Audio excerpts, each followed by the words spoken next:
ক্রিকেটের আইন প্রণেতা বলা হয় মেরিলেবোন ক্রিকেট ক্লাবকে, যা সমধিকভাবে পরিচিত এমসিসি নামে। সেই এমসিসি এবার ক্রিকেটের বেশ কিছু নিয়মে আনছে পরিবর্তন, যা নিয়ে আলোচনা সমালোচনা ক্রিকেট দুনিয়ায়।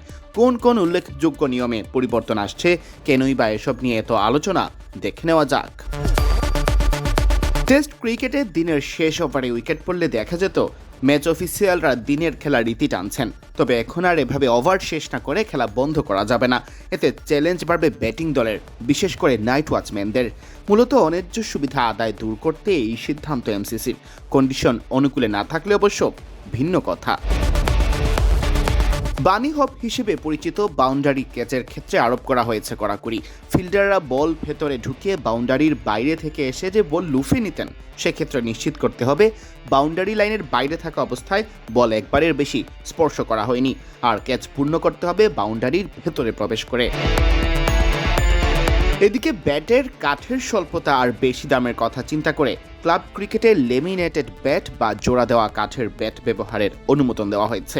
এর আগে তা অনুমোদিত ছিল শুধু জুনিয়র লেভেলের ক্রিকেটে, তবে আন্তর্জাতিক ক্রিকেটে এখনও এই ব্যাট ব্যবহার করা যাবে না। এদিকে হিট উইকেটের ক্ষেত্রে ব্যাটারদের এখন আরও সতর্ক থাকতে হবে। শট খেলার পর ভারসাম্য রাখতে না পেরে ব্যাটার যদি স্টাম্পে পড়ে যান, আউট হবেন। তবে ভারসাম্য ফেরানোর সময় যদি ফিল্ডারের সাথে ধাক্কা লেগে স্টাম্পে আঘাত লাগে, তাহলে আউট হবেন না।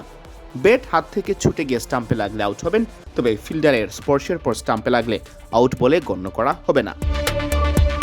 ইনিংস ঘোষণার ক্ষেত্রেও গুরুত্বপূর্ণ এক সিদ্ধান্ত নিয়েছে এমসিসি। তা হলো ম্যাচের শেষ ইনিংসে ইনিংস ঘোষণা করা যাবে না। খেলতে হবে ম্যাচের সময় শেষ হওয়া অথবা অল আউট হওয়া পর্যন্ত। কোনো ব্যাটার ইচ্ছা করে শর্ট রান নিলে, অর্থাৎ পপিং ক্রিজের ভেতরে স্পর্শ না করলে ব্যাটিং দলকে 5 রান জরিমানা করা হবে। আর শর্ট রানের পরের বলটি কোন ব্যাটার খেলবেন তা নির্ধারিত করবে ফিল্ডিং দল। এদিকে সাধারণ মিসফিল্ডিংকে এখন থেকে ওভারথ্রো হিসেবে গণ্য না করার সিদ্ধান্ত নিয়েছে এমসিসি। ওভারথ্রো ধরা হবে তখনই যখন বল উইকেটের দিকে লক্ষ্য করে ছোড়া হবে।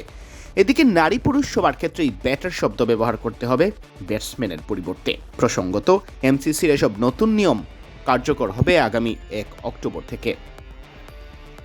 সিয়াম চৌধুরী, বিডি ক্রিক টাইম।